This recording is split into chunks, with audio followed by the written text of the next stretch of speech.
at your release.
Welcome, Movie Madness Entertainment members. This is Members Night, one of the best movie talk membership programs on YouTube. I really believe that. I will be putting a link in the community section. So if you are a member, feel free to come in. We'll talk about some topics. Let me put that in there. Hopefully some people join us tonight. I don't know. It's a little bit slow. I want to talk about some animation. There is still animation that is successful, but I don't know. A lot of the 2D animation is not. It's not really supported by the industry or consumers, and I would like to talk about that. RJ was on X talking about this. For some reason, Zaslav just removed all the Looney Tunes, which is bad enough that there's a new that one movie was shelved, and then the release. It's really weird that during the release of the Looney Tunes by a different company that licensed the Looney Tunes, and then they just removed it this weekend. It's very upsetting. I know to a lot of people out there. This is why physical media is important. If these Looney Tunes projects, if these Looney Tunes shorts are released on Blu-ray and DVD, scoop them up, because Warner Brothers isn't going to carry them on their platform. At least maybe they'll license them out to Netflix, or I don't know. Do they still go to Tubi? Let me put the post for the members first. It's weird. No members. Well, I didn't put the link in there yet. Let me put the link in both. My computer is running slow. All right, hold on a second. I was very busy this weekend. I got a lot of stuff done. There's a few of my friends that know what I was up to, which will be in another Tape Hunters episode. I don't want to. I got to spread them apart a little bit. I don't want all the Tape Hunters. And I got to slow down, because I did something big this weekend, which is very exciting, and I'm having a lot of fun. It's going to help. See, when I'm thinking about the game room down here, I'm thinking about decoration, and also decoration, and then also how it's going to be for background for my reviews, because I think I'm going to be doing music, VHS, all kind of reviews. And this room, really, I'm going to be able to accommodate most things I pick up to watch it on original hardware, which is very exciting. Hey, Jeff, I miss you, bro. All right. This is members night, but I am going to invite Joe, because this is really about Warner Brothers animation and animation in general. It's both. It's both. I have games, I have movies, music. I could call it the music room too. All right, let me put the link here on Twitter too. for. Okay. But how's everyone's day going? How's everyone's weekend going? I can't believe it's Sunday already. The weekend went quick. I'm not ready for a full week of work, so let's have some fun tonight. And CJH with his watch parties. Brutal. It messed up my whole sleep schedule for the whole weekend, and he's not even here. I think his is still messed up. All right, so let me bring this up too, because we have some gifts from a great friend and supporter of the show, Rhea Glimmercast. I don't know why you don't. Some people just do not get gifted memberships, Joe. I don't understand. You have to make sure your settings. I tried to fix my settings. I never get gifted memberships either. So shout out to Rhea. Thank you so much. Gifted 5 memberships. Verducci Man was gifted a membership. Darth Lopez was gifted a membership. Traybone 408, Tuckerverse, and Michelle Melton was gifted a membership. Welcome, new members. Really appreciate you. Okay. And let me send this link to Joe, because we're going to be talking about animation and what's going on with animation. Maybe the trend of AI into animation will get people back to appreciating hand-drawn more. I don't know. But AI could probably imitate hand-drawn too, I think. I think it'll be more difficult, but I think it's going to be possible too. And I am conflicted with AI, because it can be fun. It's interesting. I experimented with it Friday night. I've had to do it for my job first. That was my first introduction to interacting with AI, like voice AI, That was my first time interacting with it. But then we had entertainment value on Friday night with Voltaire and on the mic drop. You can ask things like the Snyderverse, and you don't get mad at AI. You don't get mad at AI as much as people. I want to ask AI movie talk questions and entertainment topics. Let me find you, Joe. Are you available? I don't know if you're available. All right. I'm also, there's a lot of concerts coming up that I want to go to. Rhea likes the AI segment on Friday. Okay. Well, Rhea, I think you should join us next Friday. We'll get Voltaire's AI, and you can ask the AI some questions on air as well. That would be very interesting. I'm trying to get to you, Joe. Man, Blue Sky stinks. I'm sorry. I'm trying for you. I'm not leaving X, but I'm really trying. Okay. I go here for you, Joe. I joined. Okay, I'll let Voltaire know to be ready.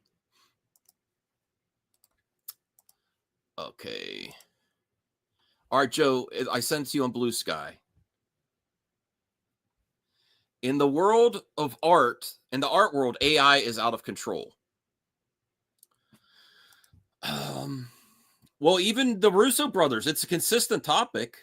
I've kind of leaned back and forth, and I really, if I have a choice, I'm going to choose people.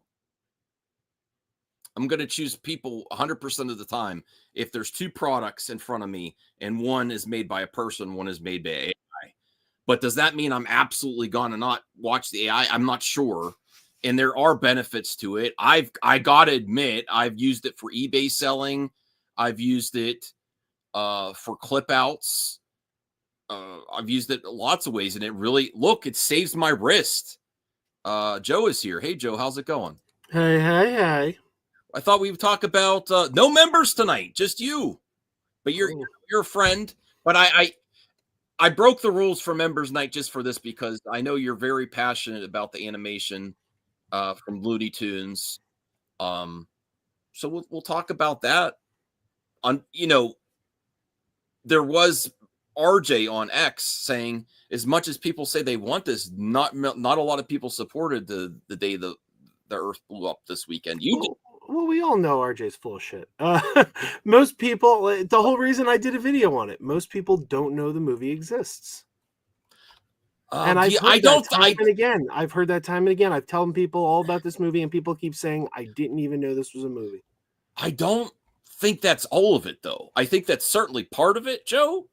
But I think there's just not the support for some 2D animation unless it's certain type of projects. Like for some reason, the DC funny stuff or really crazy weird stuff does good in 2D animation, but not like the classic cartoons animation. Not like if Disney did a fairy tale in 2D right now, I don't think it would sell a fraction as the 3D animation, and I don't get it. Maybe it's just because what the younger generations grew up on is mostly 3D. Yeah, but they're watching 2D animation as well.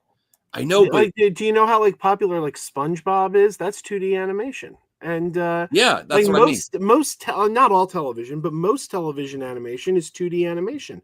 They get a steady diet of that, so they do accept that. Here's the problem: Disney in 2000, was it 2008 that Princess and the Frog came out? I think it was 2008, close to that, if not that close to that. They put out Princess and the Frog, and our triumphant return to 2D animation. And nobody went and saw that movie. And they took that as a sign, well, I guess nobody wants 2D animation anymore. And I love 2D animation. Yeah, I think it was just a case of that movie didn't hit. I don't think that's it found its audience after the fact. Now it's a beloved movie. But I think it was just at that time.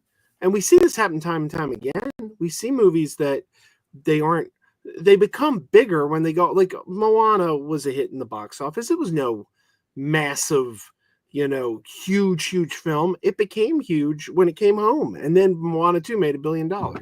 So RJ, I want you in here on this. I wanted to talk about this with Joe. I know you're feeling sick, but can you try for just a little bit? If you're, I'm pressuring him to come on the show. Yeah, they didn't show up because they didn't know about it. That's why I kept telling everyone. And I never ask people to share my videos. Like I feel I don't want to be obnoxious.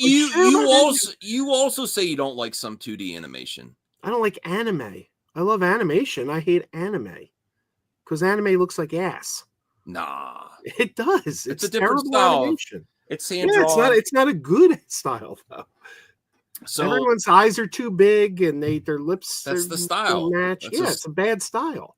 Okay. I wouldn't buy a painting to hang on my wall that I hate either. All right. Please get the thumbs up there, everyone. Come on, support the show. We're going places on MME. I want Joe is the next person I want to visit. And then I want to get back to see Bruce. And then I might go visit, Justin Proper. Or, remember Justin, Joe? He was on the other show the other day. Yeah, he was here the other day. I said, he said I could come crash at his place. I'd love to. I gotta show you something. Just a second.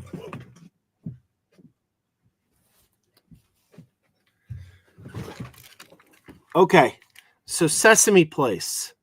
Every year, Sesame Place puts out a classic character. A plush of one of the classic Sesame Street characters, a character maybe you haven't seen on the show in a long time because they've maybe been retired or, they're not one of the main characters.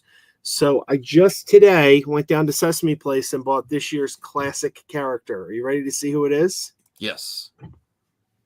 Sherlock Hemlock, the world's greatest detective. Oh, that's awesome. Egads, it is I, Sherlock Hemlock, the world's greatest detective. See, I sold most of my plushies. I had a big collection of plushies. I sold them recently. But that's awesome. I only have a few plushies left. I have the Stay Puft Marshmallow Man. I stole all my Star Wars Build-A-Bear plushies, my big Zoom Soon plushies. I got some decent trade-in value for it. But that's awesome. How many of those do you have? I got a bunch. I try to every year I try to go and buy the classic character, whoever the classic character is. Like, here's my favorite. This one was from 2021, I think. He's right over here. You probably saw him when you stayed over here. But it's the two-headed monster. Those are cool. Those are really cool. Those are going to go up in price too, like because they're limited releases, right? Yeah, I mean, he's still. This was from 2021, and they usually don't sell out. So he is still sitting on the shelf today. You could still get him today, even though he was the 2021 release. Mm-hmm. So then they've done. Last year was Little Bird. The year before last was Guy Smiley, or no, it was Alice Snuffleupagus, and the year before that was Guy Smiley. So every year they put out a classic.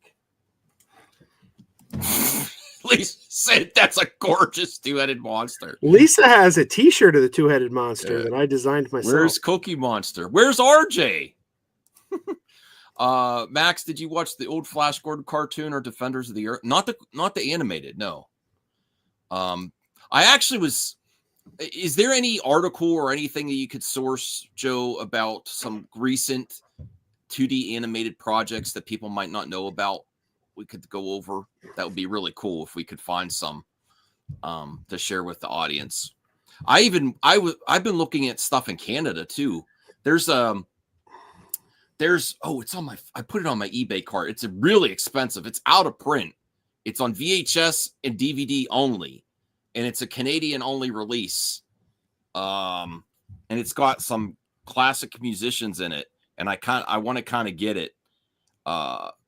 The seller sent me a deal, but it's still okay. Let me see what it is. Rock and Roll, RULE. Have you ever seen that? No. I'll say this though, Looney Tunes did respectable business this weekend. They made $3 million on like next to no advertising. How much was the budget for the movie? I'm not sure, but that's only the first weekend. I'm sure there's not a lot of family films out right now. Snow White's going to come out next week, and that's gonna give it a run for its money. But the beautiful thing right now is that we're kind of going back to an era. And this is one of the reasons where Sean was on here the other day, and he made a comment that I fundamentally disagree with. He does that. He said Superman can't make $1 billion because there's too much competition. We are back. For a moment in time, we were in an era where you had to make all your money opening weekend. But Disney has proven we are not in that era anymore. And they've done it with things like Little Mermaid, Elemental, these movies that have the slow burn and just continue to rack up money and do well for themselves. So I'm glad we're back in that era. That's the way it was back, in the 90s, and we've gotten out of that. Weird. I switched to MME instead of Blue Jay because he has that cool fire intro and it popped you all out. I don't know why I did that. Sorry about that. Hey, Anthony, we're talking about animation. Yes. Yeah, Zaslav. Well, let's bring this up here. I want Joe to explain this because I know you're very passionate about the Looney Tunes. Why did this happen this weekend, Joe? Was the whole entirety of Looney Tunes removed from Max? I did not know it was. Is this accurate? That's what they're saying. Yes. Yes, it is accurate. Max right now. So why this weekend? Is it David Zaslav being spiteful? It's probably because Zaslav's a piece of shit. I mean, that's probably it. Because Joe just ruined the clip out now. What? Well, no, I mean, true. to be fair, that he's not lying about that. Like, you don't, Max. You don't lose monetization for words like that. I've never had I can't do shorts that way though. I've never had a stream demonetized. Okay. New Looney Tunes. Both seasons are still there. Looney Tunes cartoons. 6 seasons are there. Tiny Toons is there. What is this? Lester Tweety Mysteries are there. I'm seeing a lot of Looney Tunes still on here. So someone might have manufactured this X tweet just to get engagement. No, I think couple of the Looney Tunes stuff that is it's gone. Couple of them. Well, I was gonna ask why he did it this weekend. Is it because he's like, oh look, the movie didn't make money even when someone else bought the licensing, or he's like, oh, let's have other people license our Looney Tunes and put it on other things and make some money off of it, more than we would have for a library of content on our own channel. So that's what I think, but it is still there. Joe's saying it's some still of it there. at least. It's still there. Some, not all. Some, I think some. But I do notice something interesting. While it's all still there, if you type in Looney Tunes, if you go to the hub, they got those hubs. Oh, wait a minute. I'm in Kira's profile. The kids don't see as much. Let me Let me go to my own profile. All right. I love Miyazaki. I haven't watched the new Miyazaki. Wanted to talk about this. Get your animation comments in here. Animation is a medium, not a genre. Looney Tunes classic humor comes from a different era, and it connects best when blended with something modern or timeless, is Rhea's opinion. But that was the one that was shelved, though, was when it was connected to the with live action, right? Maybe that still feels the it still works though. Like, I mean, you watch the Looney Tunes show from a couple years ago, where the new Looney Tunes, they're excellent. They're just as funny. They feel like classic Looney Tunes. The humor's still there. Yeah, I'm seeing a lot. I'm seeing a lot of Looney Tunes. Is Tiny Toons on there too, or Animaniacs? Well, Tiny Toons Looniversity, which is the reboot, is on there. Tiny Toons, I don't know where Tiny Toons is right now, but I remember that was with Hulu for a while. Okay. I think I put in there's an update on it, so I put in the private chat. All right. Yeah. Says the style of animation is also an acquired taste. Nice. Let me see what else is here. Isn't 3D animation easier to make now? Once the 3D models are made, it's easier to make sequels, I think. Like the rigging of the figure and the animation isn't necessarily easier, but it's a lot more reusable, in my opinion. At the limited stuff I know about animation. Like, you can reuse a model for the next movie. Like, they make Sonic, the lot of the work for the Sonic franchise, for example, in my opinion, was to create Sonic in the first place. Once you have the model and the rigging and the movement and his facial expressions, you could keep using that over and over and use the, I forget what they're called, the anchor points on the 3D model movement to do things. So,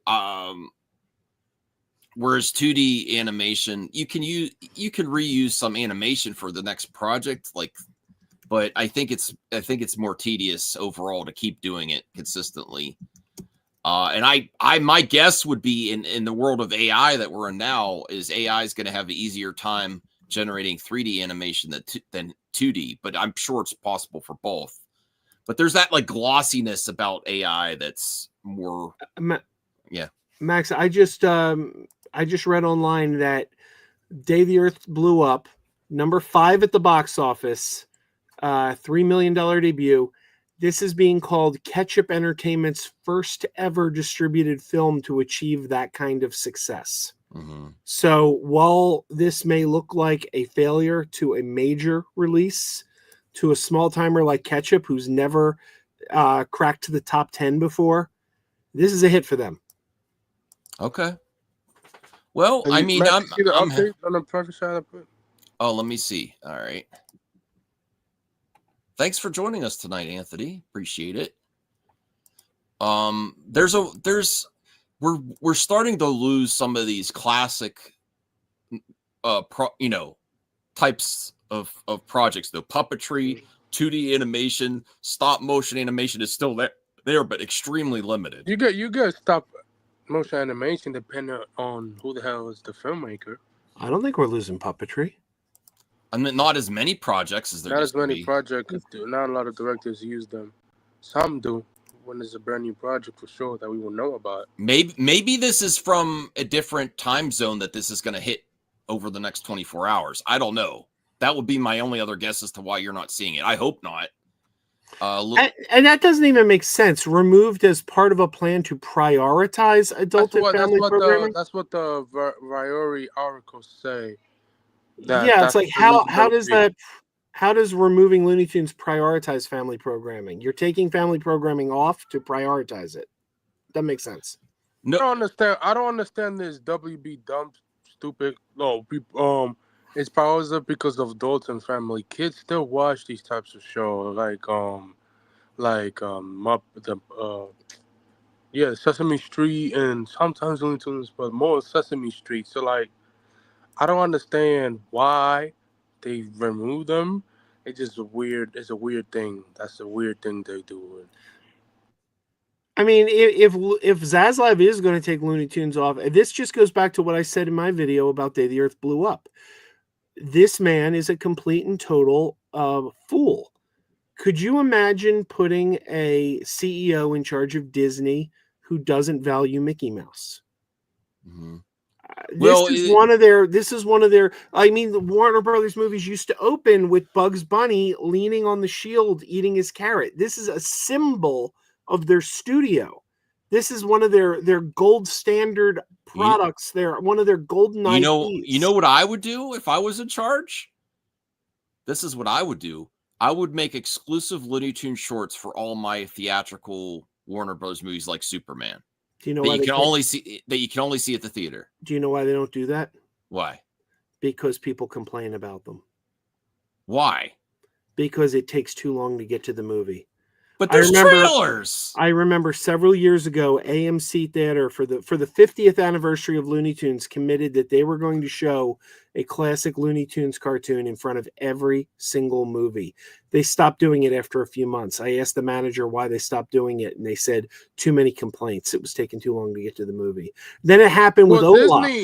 Disney used to do that for Pixar, like short movies for the characters in the Pixar movie. Oh yeah, they still they stopped after Olaf. And then people still go and watch them, which is good. Wait, they don't do the Pixar shorts anymore? No, when was the last time you saw a Pixar short in front of a Pixar movie? It's been several years. The last time I've been in the theater with Pixar. When? There was no short in front of Elemental or what? Or what do you call it? There was no short in front of Inside Out. There was a short in front of Elemental. Was something about like Korean dumplings or something. That was years ago. The Korean dumpling one came out I think that was pre-pandemic. I thought there was. What do you call it? Because when I don't want to go to a Pixar movie at the theater if there's not a short in front of it. Don't you remember the Olaf controversy? I got very angry about the Olaf controversy. Olaf. Yeah, they put out the movie Coco, and they attached to it an exclusive Olaf's Holiday, and it was like a 15-minute Olaf short about Olaf celebrating Christmas. You had to go see Coco to see it. It was only on The Prince of Coco for about a week and a half because so many people complained that it was taking too long to get to the movie. So Disney went and took it off The Prince. Wow.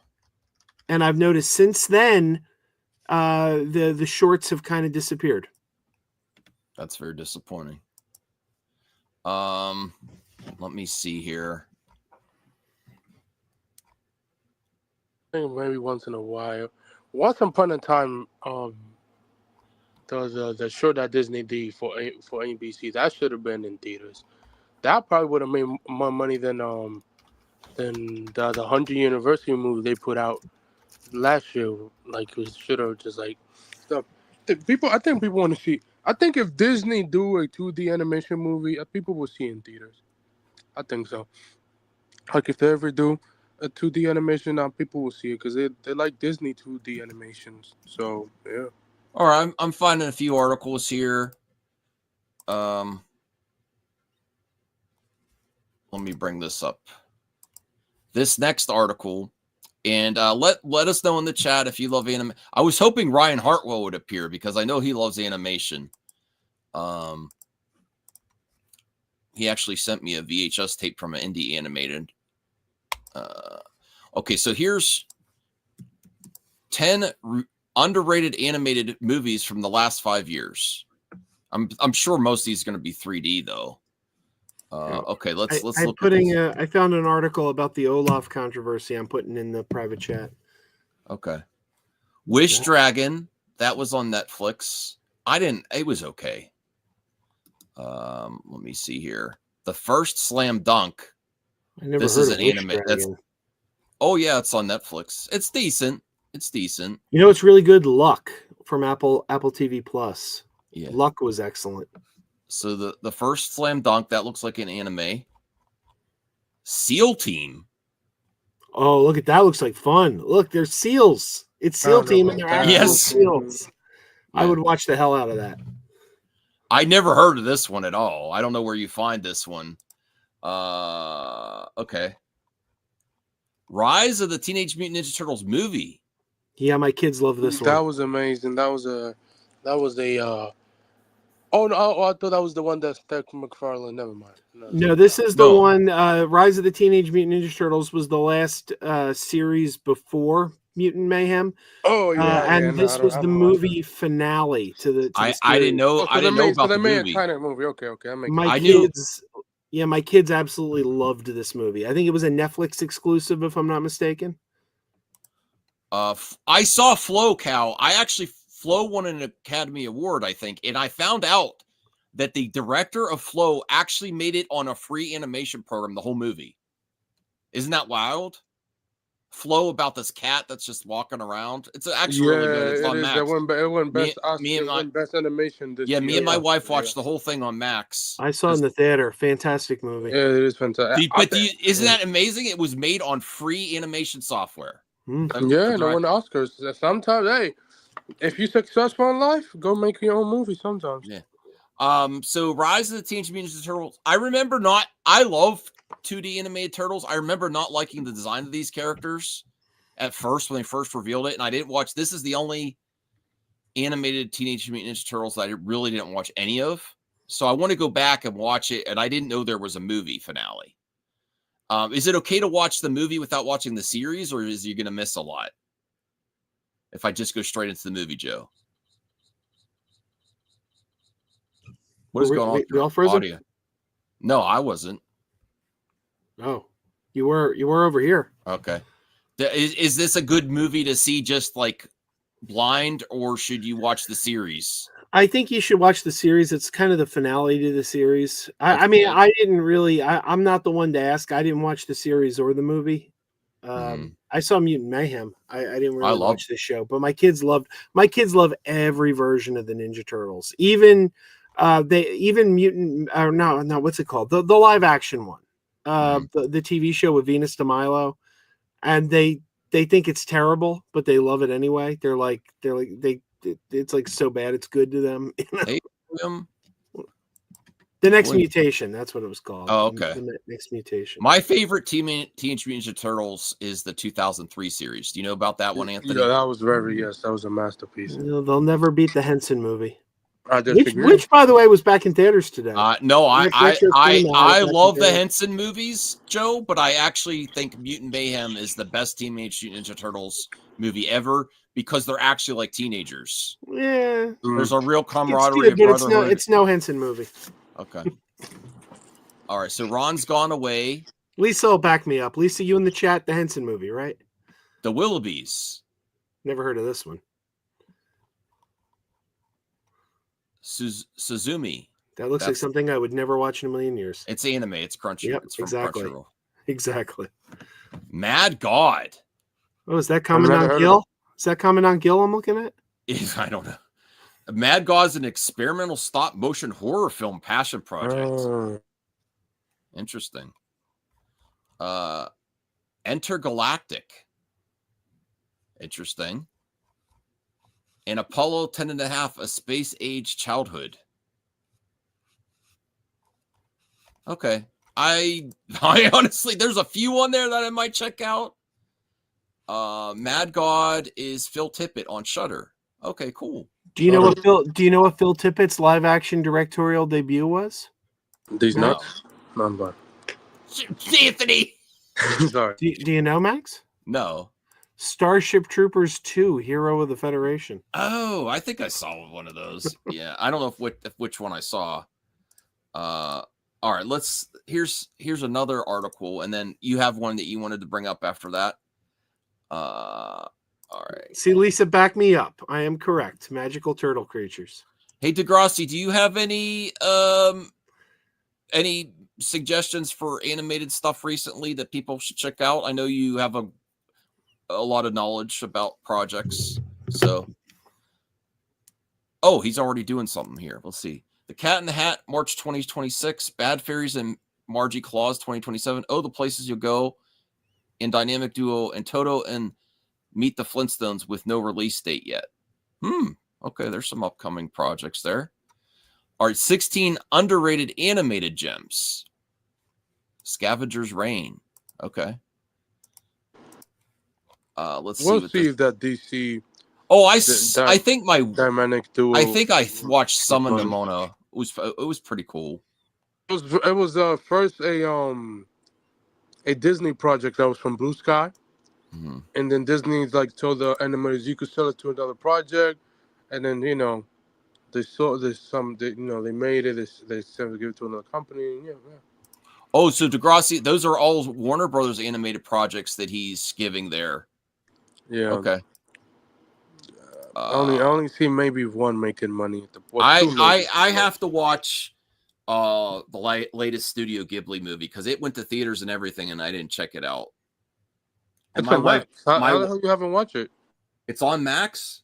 Yeah. My wife loves Studio Ghibli. When she went to Japan, she went to the museum they had there. Miyazaki, I love Miyazaki. Okay, so Nimona, that's a decent one. The Sea Beast. Wolfwalkers. That looks like 2D animation there. A little bit. Raya and the Last Dragon. That was good. That was pretty good. Pretty good. That was good. A Bug's Life is on here. That's not underrated. It is Not with all you underrated, ants bro. people. I mean, it I cannot. That's one of the least popular Pixar movies. I don't know about that, bro. I mean, that's factually accurate. You love it or hate it. I It's don't one of know the about least that, bro. popular. Hey, senior nerd. I think Bug Life is a masterpiece. Okay, you may like it. I'm just saying it's one of the least popular Pixar movies. People don't talk I about think it. if you ask 10 people in the street, I think they will name Bug Life. They just closed the ride at Disney World yesterday, in fact. Because it's old. Thank you, Rhea. Well, it's one of my favorites too. Yeah, I'm not saying it's a bad movie. I'm just saying it's one of the least popular Pixar movies. It was the first movie after Toy Story. It's like, oh, Pixar is a thing. That's what was so exciting. Yeah. I remember Right. watching all the behind the scenes before it was released about them making the next 3D animated project after Toy Story. And the animation from Toy Story 1 to Bug's Life, I've never seen a bigger leap for Pixar. Like their animation has been consistently getting better, but when you talk about Toy Story 1 to Bug's Life, significantly better animation. Oh yeah, like you could tell every year when Pixar put out a movie from '98 to 2000s, like it's always the upgrade animation. It's still in current Pixar as well. Like it's still they upgraded the animation. It's more smoother and everything. And if you go watch Bug Lives, it still holds up until this day for sure. Max, you own it on VHS by any chance? Yes, I do. Actually, funny, interesting thing about Bug's Life. Not only did it have a VHS, they released 6 different clamshell VHS Bug's Life with a different character on each. You could actually collect them all. Dope. You got but them I don't. I just have one. You could get all of them for like $3. I wonder if one of them's rare or something. I don't know. Nah, I mean you can look it up on eBay. Degrassi, I'm probably going to do a trailer reaction of this. Then Scavenger's Reign is the best sci-fi series of this century. Can't recommend it enough. Okay, so Bug's Life is on here. Yeah, according to Collider, it's one of the 12 least popular Pixar movies, and my favorite Pixar movie is also on the list. Onward. I really didn't enjoy Onward that much, but then that movie was I love Onward. But then I talked to my cousin and our good pal Brian. That I don't want to bring up. Brian's a great guy, and unfortunately, both my cousin and Brian, unfortunately, and thoughts go out to them both, lost their fathers early in life. And that's why they both said that's why they like that movie. Exactly. So I walked out of that movie in tears. My dad's been gone 12 years now, and I don't know of any movie that I got that emotional in as Onward. So that's why I'm like, I want to revisit it too, because when both him and my cousin that I've reconnected with more recently said that movie meant so much to him. And I was like, oh, okay. I want to go back and watch it again. Because I remember watching it just like, it wasn't bad or anything. I just wasn't feeling it, But if you really the father dynamic. Go check out Onward. Yeah, I'm gonna revisit that. It's a Yeah. perfect movie. It's an absolute perfect movie. Now this one is the only one I would say no. I did not like 9 at all. I'm not a hater of animation. Whose studio? I remember watching that. It just was not. I didn't see it. No, it wasn't. I don't think it was that good. Not a genre. The film takes place in a post-apocalyptic world devoid of humans. I just didn't like it at all. I never watched that movie. It was boring. What is next? Kiki's Delivery Service. That was good. Yeah, I wouldn't watch that. The Brave Little Toaster. No, I've never watched that. That's that. great. I've never seen it, but I've heard wonderful things about this movie. Yeah. And what is it on Disney Plus? I should check that out. It's directed by yes, Prince of Egypt. Yes. Mm-hmm. That was amazing. You cannot go wrong watching them. I've never seen a Goofy movie. Yeah, a Goofy movie. That was a good one. You know what it is? It's generational. You and I. Oh yeah, go on. No, Max, you and I are kind of close in age. I think it's the generation after us that were kids when this came out. Like, this movie's beloved. Yesterday, I saw this on Twitter. That was the 95 to 98. Well, I could find this on VHS easy then, if people say it's good. Say 95 to 20. Lion King and 1.5. Yeah, it was the 30th anniversary of that movie, and I saw the trend in the other day. And people's like, I love the movie because it was literally about us. That movie was a straight to DVD. I don't know. My Life as a Zucchini? That's it. I've never heard of this one. It looks like stop motion. Or claymation or something. No, it's claymation. It's probably made. Oh, shit. Isn't claymation stop motion too, though? No. Well, claymation is branded. Claymation is stop motion. But it's like saying, Pixar. Pixar's an animation studio. Claymation was Will Vinton's animation studio. Mm-hmm. Lisa says, I'm a Henson nerd like Joe and had only seen parts of Dark Crystal. I saw it entirety in the theater a few years back, and yes, would have horrified me when I was young. You saw it at a drive-in last year, though. I love the Dark Crystal. Honestly, I know Degrassi likes to get the best format. I would watch it in VHS before 4K. The Goofy movie. Goofy or 2D animation looks good on VHS. I think it looks pretty good. And nobody, everyone like new documentary about the film. There's this great love for the Goofy movie, but then they made that direct-to-video sequel, the Extremely Goofy movie, and nobody talks about that one. I didn't know there was that. Yeah, the first one was a Goofy movie. Can you guys all hear me? Okay? Yeah, I can hear you. Okay, because I put the mic a little bit farther away from me because I did a few videos and I realized how loud I was. Okay. What is Labyrinth next? F me up. 2D animation on VHS slaps. Yes. What is next on number 4? I'll slap you. The Breadwinner. I never heard of it. It must be an Oscar-winning movie. The heaviest film on the list. It tells the story of a young girl in Afghanistan who must disguise herself as a boy under Taliban rule. That's pretty. That is wow. That is brutal. That's pretty extreme topic, Yeah. But hey, it got made. It got made. I probably got to check this out on the streaming service. Teen Titans. Oh, come on. Wait. I love listen. Oh, that's a great movie. No, listen.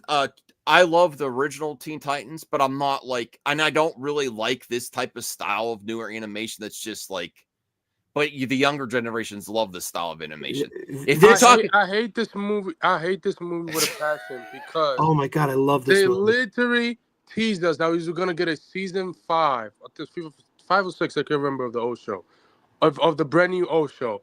Just to say F you in the back. Like, get the hell out of here, bro. Well, they didn't. So, yeah, get out of here. Yes, it did. It teased us. No, they didn't. Yeah, and we got it. That was the sequel. We didn't. No. Yeah, Teen Titans versus the Teen Titans Go. That's not it. Nobody wants that. Everybody wants the new season of the old show. All right, here's the thing. Here's my other part of this. Everybody loves that shit.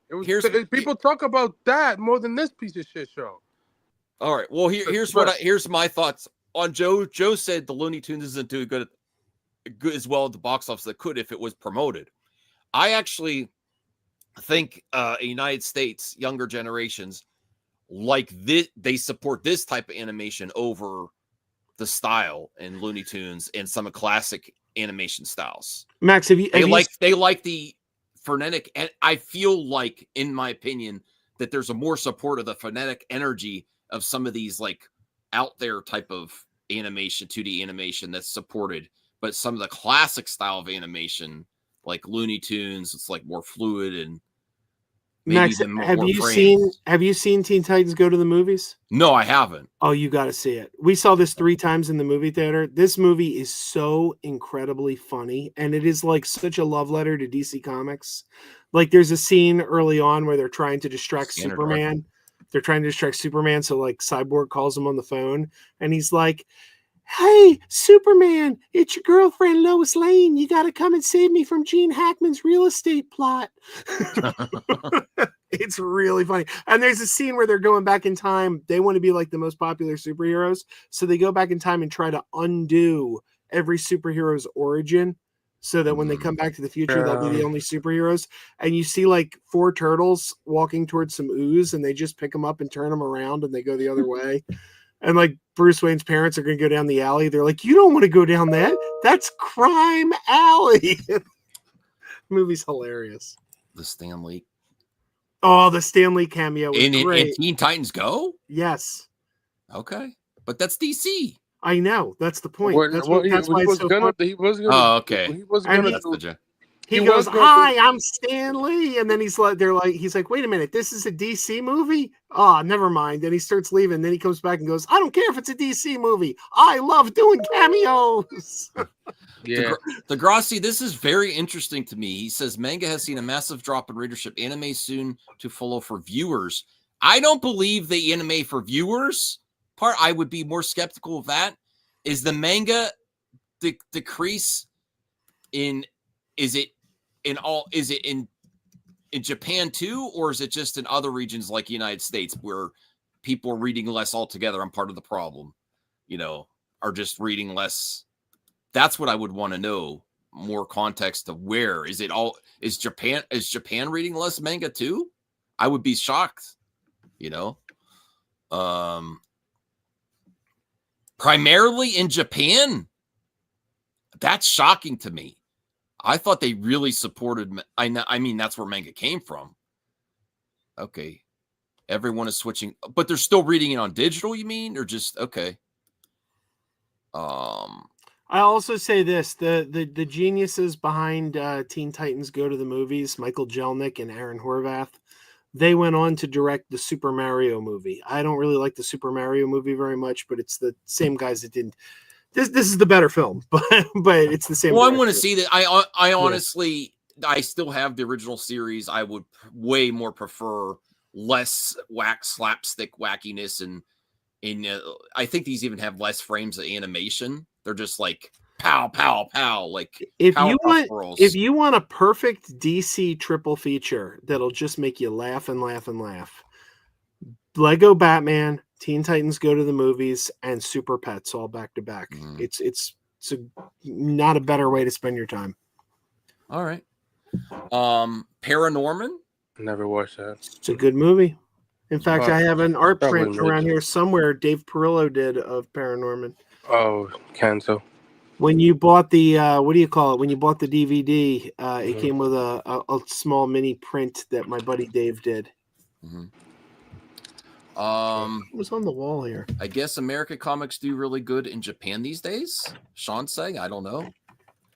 I understand sales for physical media for anime and manga are dropping, access via digital subscription services taking over, but they're still reading them at least.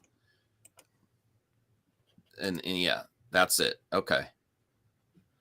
All right. So Paranorman, I got to revisit that one. You know which one I want to watch again? The Kubo and the Two Strings. I haven't seen that in a while. I have it on Blu-ray. I just watched it when it came out, but I want to revisit that one. Cancel. What's that, Anthony? No, I'm joking. Anyways, Cats Don't Dance? I never heard of this one. I believe Scott Bakula's in that, if I'm not mistaken. Yeah. I remember when it was playing I never heard of Cats Can't Dance. It's decent. I was dating a girl who worked at the movie theater when that movie came out. She still talk to you? No, I don't. I don't want anything to do with her. In fact, I got her fired from a job. was great. Oh, bad story. No, it was great. I was proud of it. Oh, I don't want to. That's not cool. I thought it was pretty cool. All right. I didn't like her. Okay. This is what Joe wanted to cover here. Why the Frozen short that played before Pixar's Coco kicked up so much controversy? Give these. Oh, I forgot about this shit. In the 2 weeks around Thanksgiving in movie theaters and multiplexes across the continent, the same strange event occurred. Moviegoers and families bought tickets to see a movie together. They settled into their seats, popcorn, soda in hand, and after the trailers finished, the movie began. A few minutes in, they started to wonder if they're in the right place. 10 minutes in, they really started to wonder. A few people left the theater to check that the film they've sat down to see is indeed Pixar's Coco. Yes, it was. Then why 20 minutes after the trailer ended that they're still watching a musical short about the characters from Frozen? Oh, I remember. Here's my thoughts on it. I like when they do this stuff, but when it's trailers, when it's a 20-minute thing, that's, maybe they could have gone it down to 8 to 10 minutes. 20 minutes was pretty excessive. And then the movie. I thought it was special. Listen, I would rather have it than not. I wouldn't complain about it. Maybe they should have had a restroom break after the Frozen short. Like, okay, go use the restroom, come back in 5 minutes. I don't know. But yeah, that's mainly the problem is too many trailers ahead of it. Oliver and Company is underrated. Freddy the Frog. Coraline. I've never had of Cats Don't Dance. The Great Mouse Detective. Good one. Star Chaser, The Legend of Orin in 3D. Okay. Disney's Paperman short is the direction I was hoping to their 2D animation would go. What's it going to take, Joe, to get Disney to do another feature film 2D animated project instead of 3D? I think They're talking about it. They're talking about it. They just say they gotta find the right project. Whichever project it is. I think if Disney put out 2D animation, I think every studio is gonna follow. We know how Hollywood is and stuff. See, if it was me, I would develop new musicals in 2D animation first, then do 3D, and then do the live action remake. I don't know if musicals 2D will ever, like, it used to work back in the day. It just doesn't work now. Somebody could try that in Hollywood. That could work, but but I think once Disney realized they do a 2D project, everybody's gonna follow. But hey, we could do more 2D projects. Everybody want to see it. It's making money, sure, why not? I really want to watch some of these suggestions. Thank you, chat, for giving up some great suggestions. Actually, some VHS tapes to look for, because the majority of the stuff that you mentioned, there's got to be a VHS tape of it. Oh yes, this is what I wanted to talk with you about while you're here, Joe. And listen, the link is still there for members in the community section if anyone else would want to. Would you consider what if a 2D and 3D hybrid? I'm okay with that, but I just want to see a straight 2D project, consistent 2D. New Roger Rabbit shorts. Yeah. I do you think the influx of AI is going to have people want to go back to 2D because in the people's minds, it makes them think of hand drawn, even though 2D could be computer generated too and AI generated too.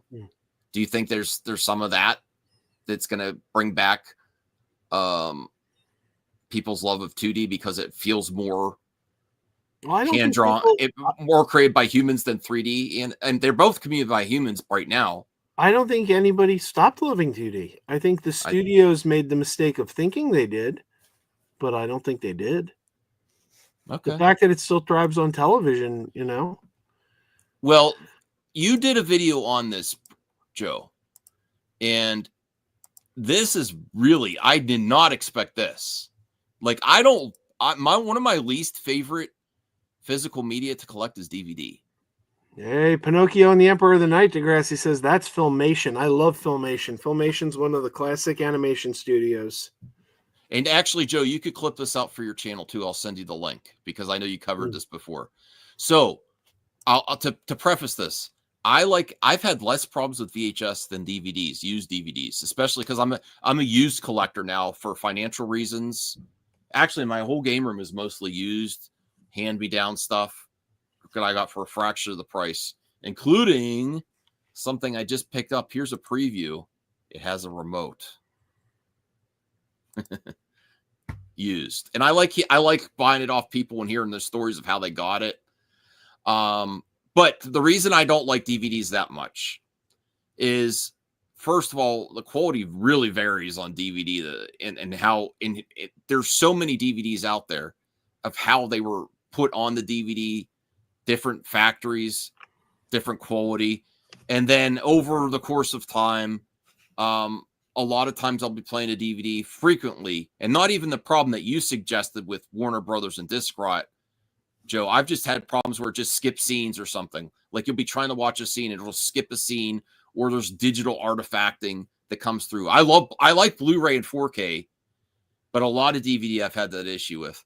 But you and some other YouTubers found that Warner Brothers, for a period of time, for a period of so many, like 4 years, a lot of DVDs made in a specific factory are almost useless. Yeah, it's weird. I did a video on this about a year ago. Is it because it's mold?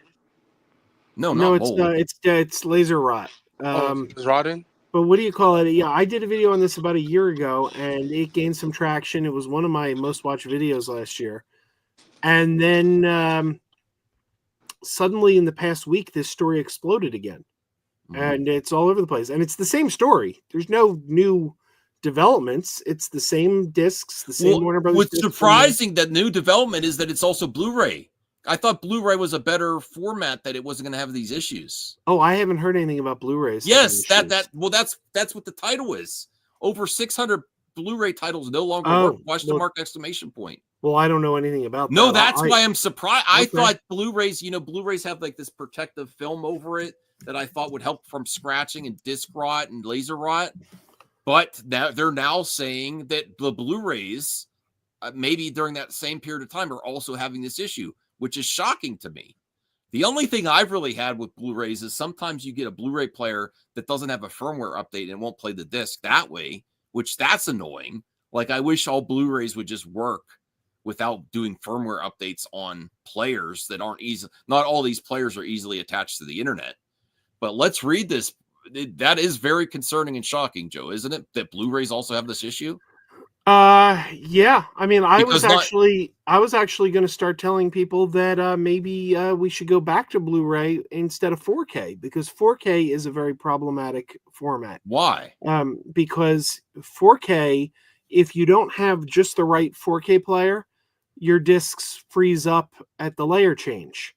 And you have to have like the top of the line 4K player not to have this lockup issue that happens on layer changes. And I was thinking, that's not really reasonable. Most people are going out there, they're not going to buy the $500 4K player. They're going to get a cheaper one. They're going to go, oh, Sony, this is a good name. And then your discs freeze up on you. And I'm thinking, yeah, the 4K looks better. But if it's this testy that we can't get it to play all the way through unless you have the top of the line Panasonic player, maybe we're better off with Blu-ray because it's a more durable format.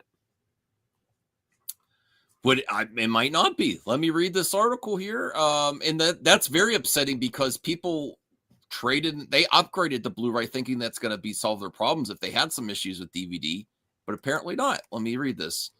It's not just DVDs that are defective. Over 600 Blu-rays have known defects, and they could already be in your collection. And there's a lot of projects, a lot of movies that didn't get the 4K upgrade from Blu-ray. So this is the last format for a lot of titles. When it comes to physical media, there's always been a concern for degradation. We saw it with VHS. No, I'm just kidding. Cassette tapes, laser discs, eventually they become unwatchable. DVD was supposed to fix that issue. giving us the same experience each time and with a much longer shelf life than laser discs, which are currently dropping like flies. Uh-oh. I just started collecting those. Judging on Bombray's article about Warner Brothers titles, the issue is present as ever, but those are DVDs. That's 2 whole generations ago, and there's a reason we've switched. What about Blu-rays? Blu-rays were actually made with the intention of lasting 100 years, but that doesn't mean there aren't issues that spring up. Any discs that have 2 layers, such as BD50s, which have a 50 gigabyte of storage versus 25 gigabyte for standard, or more likely to degrade as the 2 layers essentially glued together. Ooh, that's horrible to hear. So double layer discs is where the issue is. Cal's going to stick with his normal DVDs. I don't expect that most of my Laserdisc would still play. Rot was real bad with Laserdisc. Oh, no. Okay. Well, lack of proper storage or even an issue when initially printed could cause these layers to separate, rendering the video unusable. It's why proper storage is essential for any collection. Ever have a title that just completely stopped at one point in the film? That's because it's having an issue switching between data layers. I was able to come across a website cataloging the number of defects. Many are BD50s, and as a result of printing problems, the list includes bevy of popular titles like 127 Hours, A Ghost Story, Cloverfield, Death Race, Elysium, The Eye, Ghost Rider, Gone Girl, Hellboy, Jurassic Park 3, Peter Jackson's King Kong, Layer Cake, Piranha 3D, Scream, Scream 2, Scream 3, Sunshine, Van Helsing, and The Witch. The issues can range from film skipping, artifacting, and be able to unplay entirely. Even Criterion, who is considered the absolute top tier physical media, has its share of issues. Okay, I'm not going to read. I'm going to put this in the description. What's the answer, Joe? Do we need a new format? I mean, there's some issues with physical media already. I mean, what type of format do you want them to make? 5K, 6K, 7K, 8K? Well, maybe something. What is the new? Because if you, what? Like, you already have 4K. What's next? 5K, 6K? Like, I don't know how you could do that. Like as format. I'm thinking something like, well, here's something. I have this handy here. Okay. This is an Evercade cart. It's considered physical media, but it's really emulation. So it looks like an old school cartridge, but really what's in the inside here is like an SD card, and it goes into a machine and it plays off like USB or SD storage, really. So maybe something like that with a movie on it or music or something might be the answer instead of these discs. Like it's still digital, but it's on a physical thing that you could still buy. That's copyright protection, but it's not as it doesn't tax the player as much as like physical media discs, where they have to consistently spin and be read by a lens, to work. So I would really, instead of like, to answer your question, Anthony, instead of like a new disc, I would actually really like to do what Evercade does with these games, which are some of these that they brought to the Evercade. It's a retro system that I like, Joe, where they bring out of print games back on a cartridge. It looks like a physical media, but it's actually like a digital file on here, and the machine reads it, and it's not as labor intensive on the machine. Is where I would like physical media to go, actually, instead of discs, like an 8K disc. I think that's a possibility. Do I think it will happen? No, I don't think it will happen. Fortunately, video games are getting this treatment. I wish music, and I actually really want someone to come out like Sony, for example. Sony's very popular, right? Remember the mini disc system, Universal Mini Disc? Yeah. I would like a physical media player that's also like a Switch, where you could have it, dock it in the home and take it out like a Walkman, that plays music, video games, and movies, and has one format. And I think that would sell like hotcakes, and then you have less I think it would. The install base would be Is bigger. it similar to because PSP?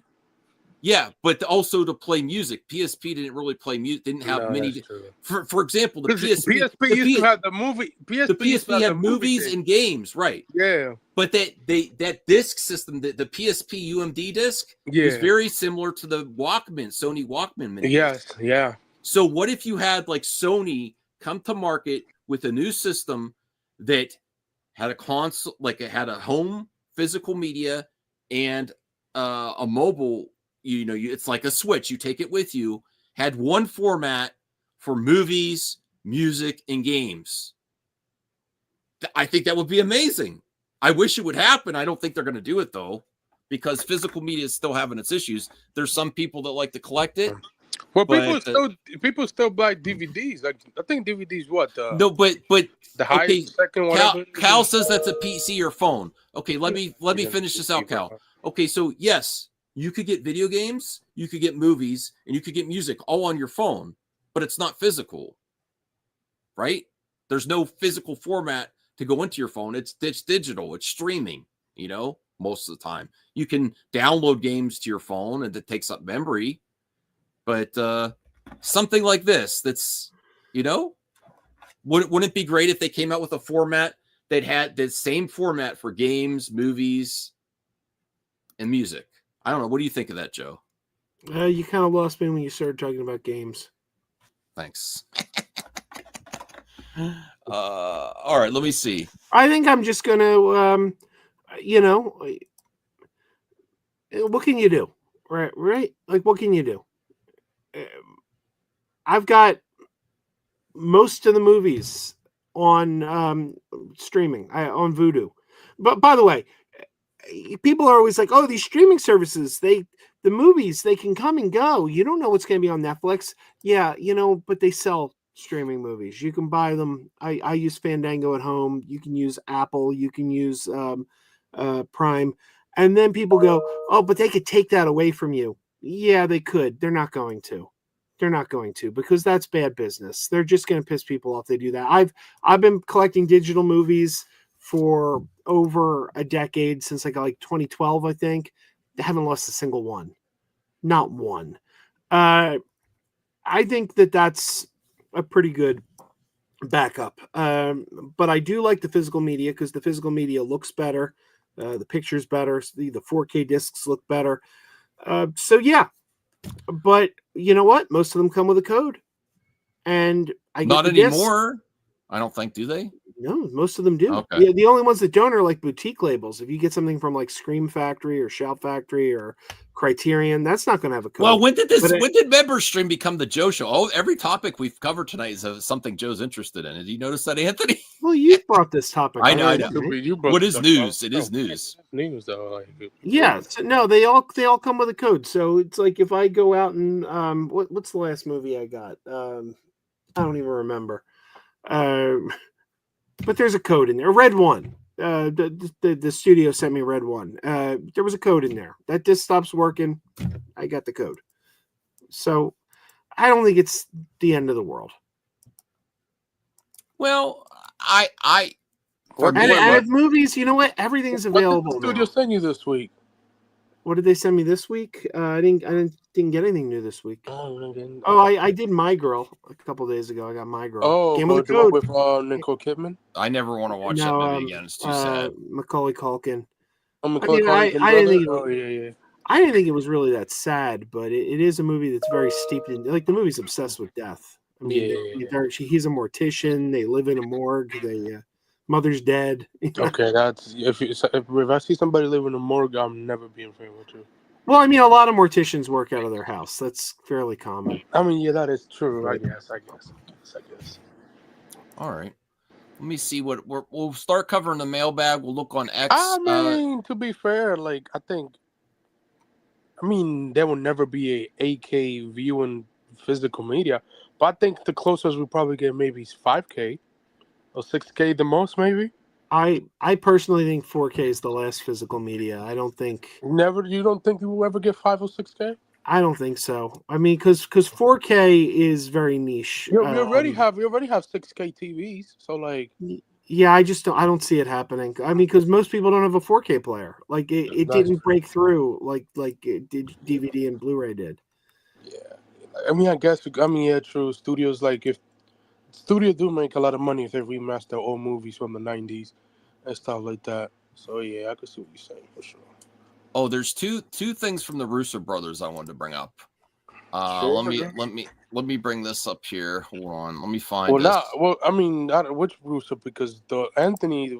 I mean, the Joe is the dumbest out of the brother for whatever reason.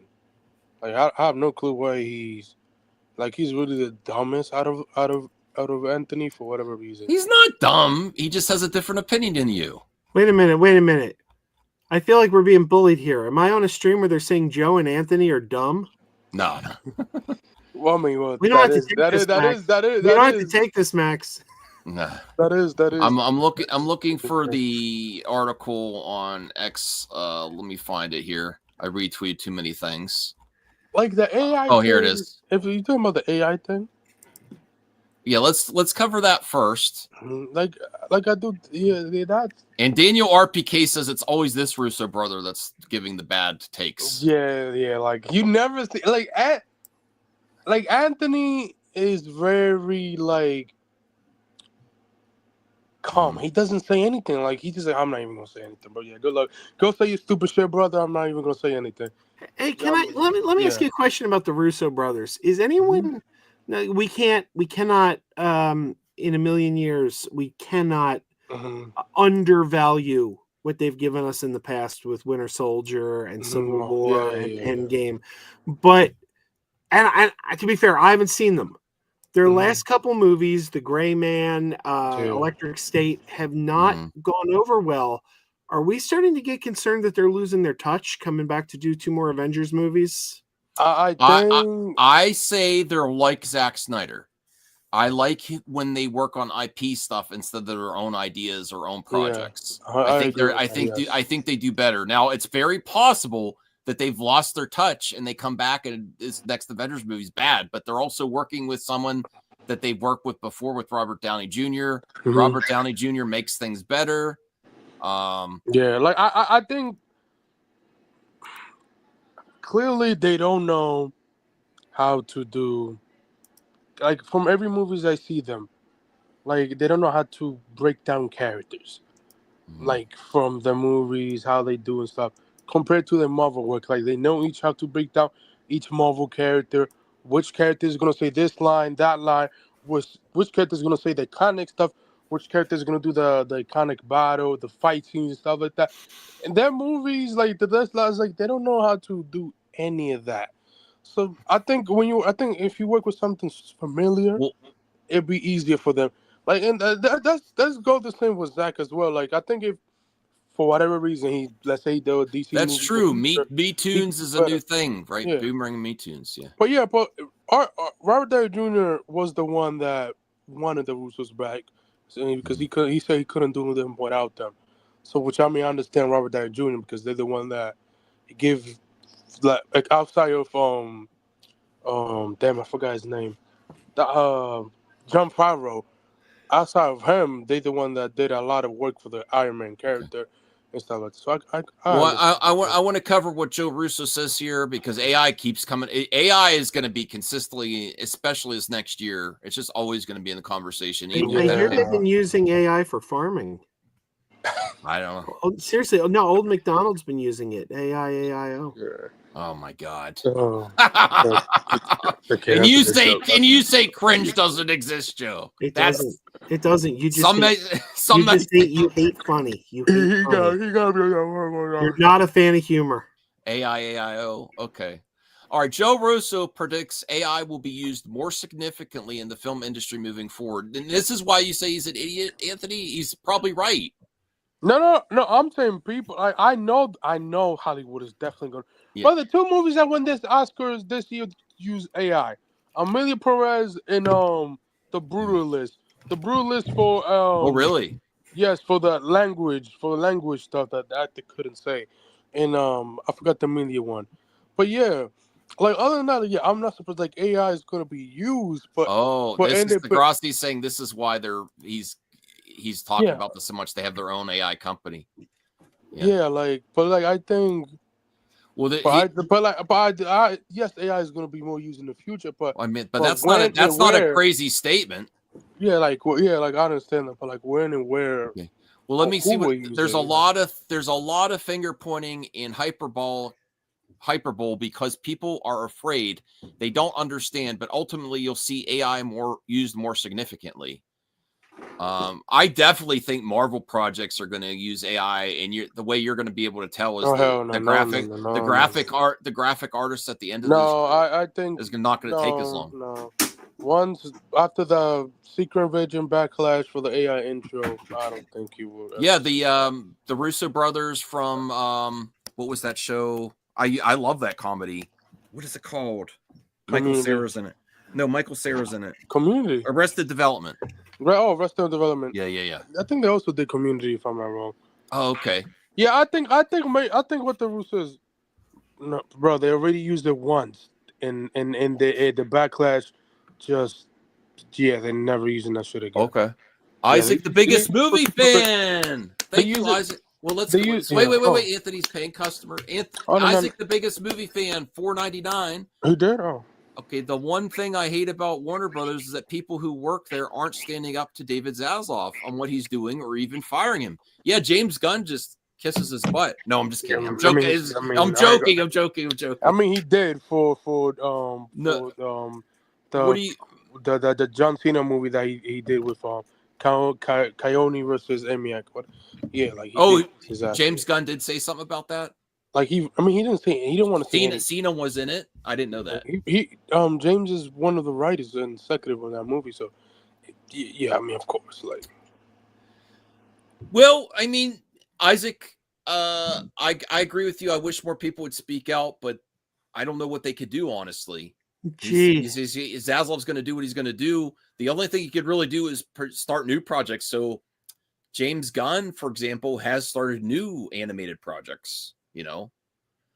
It occurs to me that we could take that exact same sentence and just change a couple words, change Warner Brothers to the Congress and change the name Zaslav to something else, and it would have the same exact meaning. Okay, Joe. All right. Well, I wanted to get here into the chat. Some people are saying some interesting things. Bring in the Daniels, RB and Fala, the Wachowskis. I think it's just Wachowski now. I think the one retired. Yeah, the other one. I wouldn't want to see the Wachowskis work on anything anymore. No, Marvel is already using AI. George Miller used AI in Furiosa. Oh, it was the scene with Anna as a teenager. Oh, okay. Yeah, it was like her. It was like the aging technology, I guess.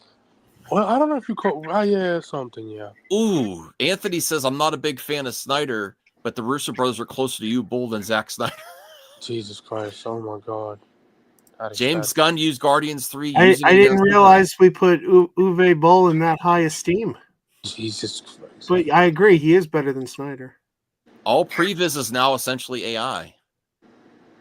Sam, I agree with you on this point, Samuel. The budgets have to come down for these movies because if they do well, they're not like you're not growing the market much. Only the most amazing movies get like 2 billion or over $1 billion, right? The most successful, but most movies don't really grow the market. So what could get you profits and keep Hollywood going is bring the budgets down a little bit. Hi, Sylvie. So I would like a mixture. Like I don't want all AI. I want still people working with it. Previs is an interesting. I didn't think about that. Previs AI. That's really interesting. I'm going to miss when art was made by humans. I think there will always be some. If you want great art made by a human, be sure to follow Dave Perillo on Instagram. Yes, I will. I haven't followed him on Instagram yet. I will. Okay, so here's another Russo, and they're gonna start filming Avengers Doomsday soon. Yeah, next month. By the way, Max, speaking of social media, I got you some new followers on Blue Sky because I started a movie lovers starter pack of people to follow, and you were in there. That's a good idea. Okay, now you're starting to sell Blue Sky. Okay, let me put my Blue Sky. What you're saying? No, Anthony. I mean, give it a shot. What does it hurt? You know. Wow, $18.62. Detective Pikachu Returns. That's pretty good. Look at that. They look so so serious and so introspective. That picture's like 7 years old. Yeah, look at them. They're really contemplating. They're contemplating the mysteries of the universe. Yeah, bro, like this sounds like 6 years old. Yeah. Only a poor craftsman blames his tools. James Cameron. And that is typical James Cameron. James Cameron made a statement about not using AI for Avatar. Yeah, not the opening. Yeah. Okay. So the Russos say Gen Z will dictate the future of movies. He's not lying. The Russo brothers are predicting that Gen Z will have a lot to say in content once they become dominant consumers. I mean, have you look at why they don't want to see original movies? Yeah, he's not wrong. All right, let's get to the quote here. The Russos said it will be Gen Z, those born between 1997 and 2012, who will be leading the way for the future of Hollywood, at least in terms of what the content will be. As Joe put it, we are in the biggest transitional moments in the history of linear visual storytelling. It's very hard to say in this moment where it's going because a lot of that is going to be dictated by the taste of Gen Z once they become the dominant consumers. And I don't know that anyone knows what their taste is yet, because they have been trained on a completely different model of consumption than we are used to. I expect radical change. I expect immersion. I expect a blending of virtual and linear, gaming and linear. We have to approach AI the same way we approach all technological innovations. It's potentially a valuable tool, but it's a kind of tool that artists always have to remain in control of. But there's going to be some valuable role in the creative process in the filmmaking process. We are in a very interesting time, for sure.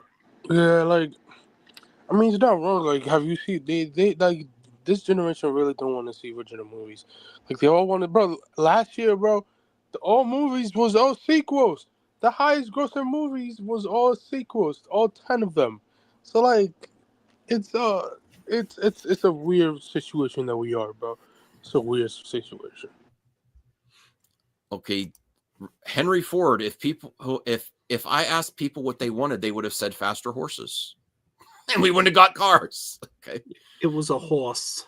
Let me see. It was a horse. You made your choice. Samuel says movies are going to be shorts. I don't think that. I think people still are there for the length of the movie. I used to really like longer movies too, but now that James Cameron's saying like it might be 4 hours for the next Avatar, getting close to 4 hours, I'm like, oh man, I don't know. I've always said a movie should only be as long as it needs to be. Never make it longer than you have story to tell. Never make it shorter than you have story to tell. Okay, to be fair, like if you are a filmmaker, the script will indicate the runtime of a movie, no matter what. So if it's 2 hours and 30 minutes, it's 2 hours and 30 minutes. If it's 35, 45, or 50, it's 250. If it's 3 hours, 3 hours. So yeah, he's not wrong. Yeah, but sometimes stuff in the script does have to come out though. Like sometimes there's not all filmmakers would do that though. Yeah. There's a scene in The Phantom Menace that should not be in that movie. It should have come out. And it's the scene where Padme comes in and Padme's cleaning up R2 and Jar Jar comes in and goes, "Hello." And she goes, "Who are you?" And he's like, "Misa Jar Jar Binks, Misa walking through the woods and me running to the Jedi." And I'm like, this scene plays out like a recap in case you were out getting your popcorn earlier in the movie. Nothing new happens here. It's just a recap of, hey, here's what happened up till now. I'm like, why is this scene in here? Yeah. True. All right, so let me Stagrassi is correcting me. I get this confused. I have to be specific. And what James Cameron says, yes, he's not using generative AI. Not all AI is generative. I can assure you that he is using AI on Avatar, just not how we think. He used AI on the Terminator Blu-ray or 4K, the upgrade to 4K of Terminator. Yeah, those auto AI for restoration, I lots of collectors have had issues with. What if Cameron started his own AI company and called it Skynet? That would sure. I mean, I really think we're going to get there anyway. I honestly think. I don't. Just looking at the pandemic, how humans, there's not enough safeguards in place. We're not prepared for anything. We just go head first. I really think so. Let me see. I wanted to bring this up here. Look, Raya, can you highlight what Raya says there? Fans are using AI. Yeah. There was, I don't know if you saw this, Max. There was a Star Trek film that a lot of hardcore, like, a certain type of Star Trek fan, let's say that a certain type of Star Trek fan was hyping this up as this is the best thing Star Trek's done in years. And it basically was this AI short of like, we're going to take actors and change their faces and we're going to make them look like Shatner, and none of them could talk because they don't have the voices. So it's completely silent. And they all shit their pants over how great this thing was, except it was all fan wank. It didn't tell any kind of a new story that moved the franchise forward in any way. And I'm like, this is what we want? No, this is not what I want. Degrassi, what are you suggesting that wasn't a fan film? Like that's Star Trek. I think it was done by some professional company. I can't remember as a name. Proof of concept or something. I don't know, but it was one of these things where it's like all the people championing this. I'm like, I do not want this. I hope this is not the future, because this didn't take us forward in any significant way. It was just let's show you dead actors that you loved, and they'll smile and hold each other's hands and look at each other, and you're going to shit your pants over how great it is. Mm-hmm. Can I say something for all Supermans this year? We're getting closer and closer to Superman. Something, regardless if you're a Snyder fan, a Hamada fan, a gun nut, they could bring all Superman fans together. I really like this X post. See if everyone agrees with this. We have never had a bad Superman. Well, D. Kane, but yeah. No, Dean King wasn't bad. I would say, yeah. Well, I didn't like Dean Cain either. I would agree. Dean Cain was a bad one. Yeah, but we've never had a bad Superman. Can that bring people together? We really haven't. You can disagree with the way they go or stories not continuing, but we're really good. We really got good Supermen the whole time. One of my favorites isn't even on there. Who? Gerard from the Boys TV show? Yeah, Gerard Christopher. I love Gerard Christopher. What is this? That's Super Pup. The Super Pup. Is that real? Yeah, that was a pilot that was made in the 60s when George Reeves died. They were getting ready to do season 6 of the Adventures of Superman, and George Reeves died. And they wanted to kind of keep the franchise going. And one of the ways they looked at was Super Pup, where they were going to use the sets of Superman and hire little people in dog costumes. He played Bark Bent, who was secretly Super Pup. It was a pilot. You can find the pilot online. It didn't get picked up, obviously. And yes, Degrassi's right. They also made a Superboy pilot, but neither of them got picked up. I haven't seen some of those. Well, that's because the character wasn't popular back in the day. I got to go back in Superman and Lois. I enjoy every Superman. Superman works for whatever reason. Superman works well on TV. Michael B. Jordan was not going to be Black Clark Kent. He was going to be what's his name? Val Zod, who's a different version of Superman, another Kryptonian from another alternate universe. He wasn't Clark Kent though. And I don't know why how about we do that project with Michael B. Jordan? Like do that. I think people want to see it. People been asking to do that Black Superman project. Not talking about him being Black Clark Kent. I don't know why WB Well, want to do you that. know where that came from? Yeah. There was that J.J. Abrams movie that was being worked on. Yeah, that, of And in the course, J.J. JJ, bro. Abrams He's the king. movie, it was going to be about the President Superman, the one that was based on Obama. And his name was like Cal, I think Cal L, and he became Calvin Ellis, Cal L. So they said in that article, it's based on a version of Cal L. Mm. And Yeah, when I people know. read a version of Cal El, they didn't realize that they meant Cal Cal, and they were like Black Clark Kent, and that's never what it was going to be. Yeah, well, the Yeah, like that. anti-SJW is Yeah, and doing I'm it. sorry, JJ is a hack. He steals $300 million from people, and he still hasn't made a movie in over 6 years. So that's to tell you that he's definitely a hack. JJ's hit or miss. He's made some really great stuff and some really Yeah, terrible but stuff. now like he's Do you know what I want to see from JJ? I want to see him stop working on IPs and make something else original. Super 8 yeah. was a great movie. Apparently, he has a movie coming out with Jenna Ortega. What's the guy that's being called the next Tom Cruise? Glenn Powell, and stuff like that. So Speaking of Jenna what Ortega, was he there?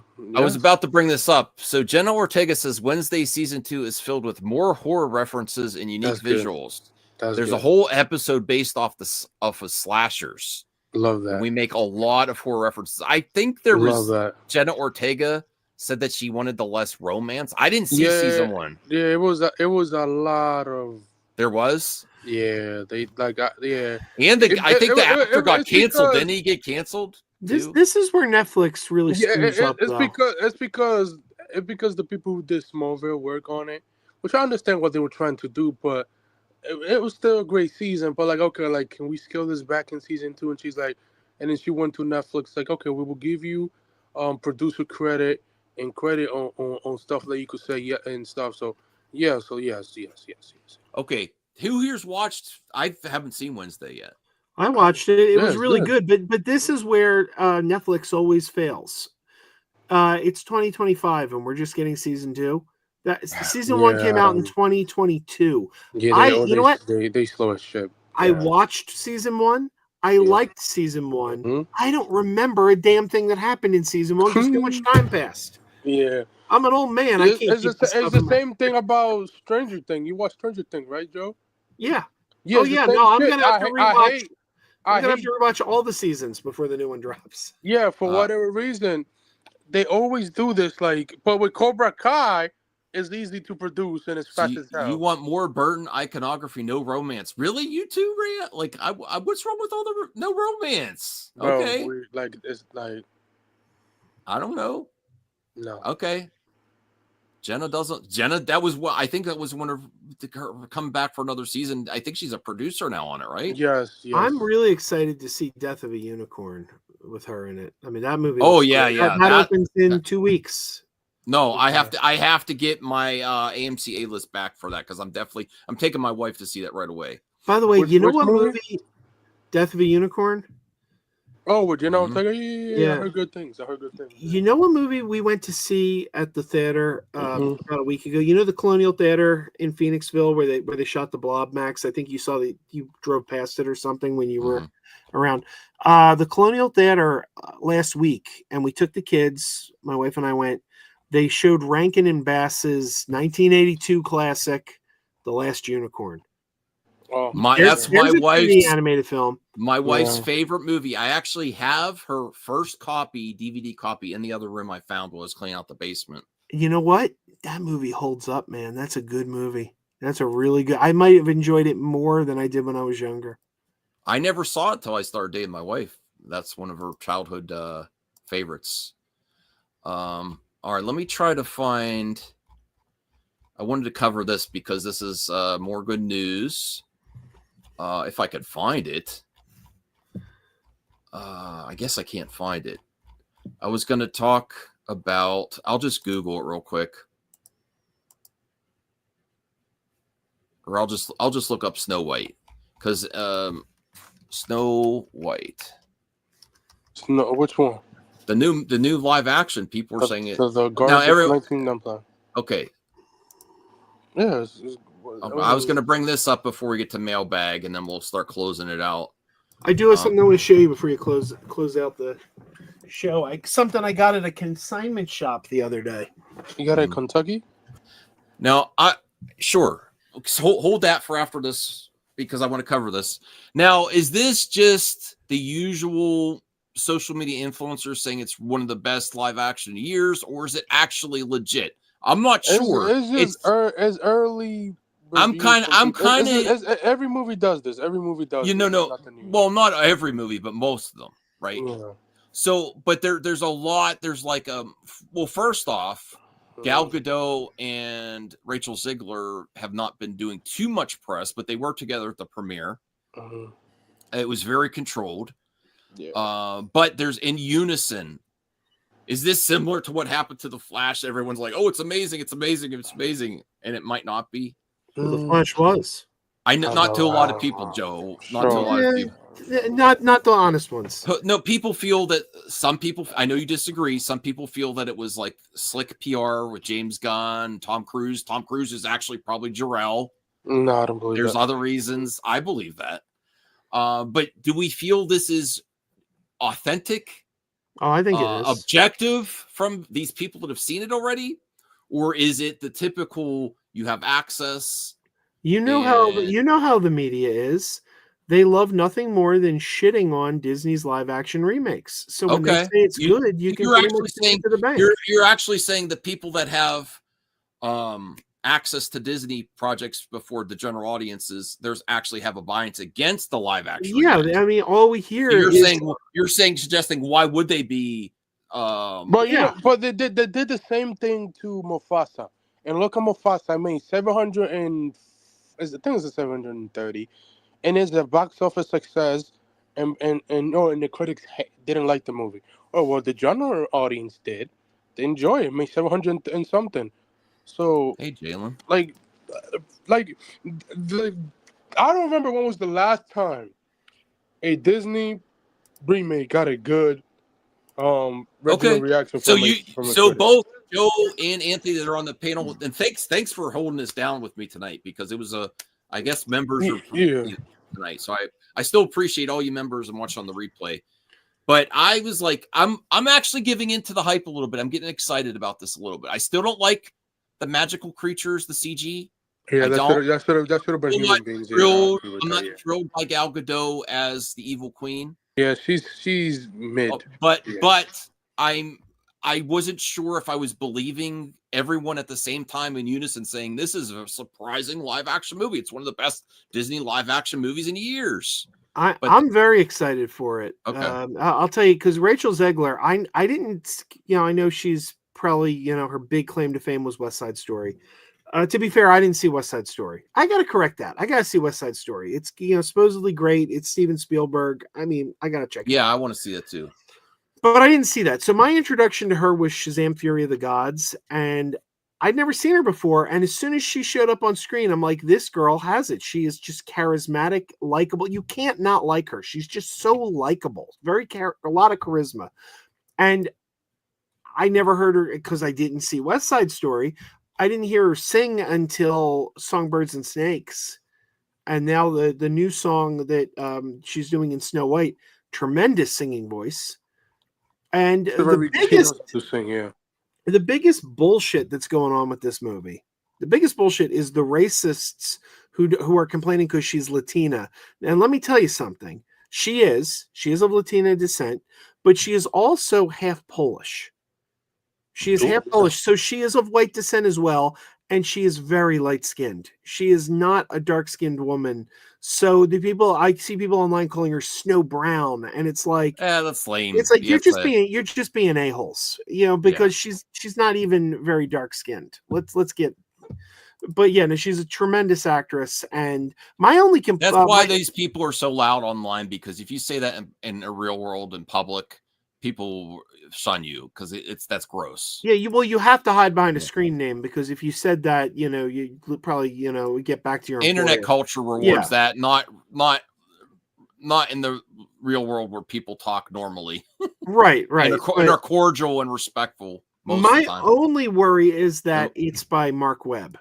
and Mark Webb gave us a great movie in 500 Days of Summer, and a truly terrible movie in Amazing Spider-Man Amazing 2. Spider-Man 1 was great, though. I wouldn't call it great. It's better than 2. Well, it doesn't matter when you Better see than this 2. stuff like this, the princesses with a heart full of kindness. I'm like, Oh, just yeah. like, this Oh, is yeah. great.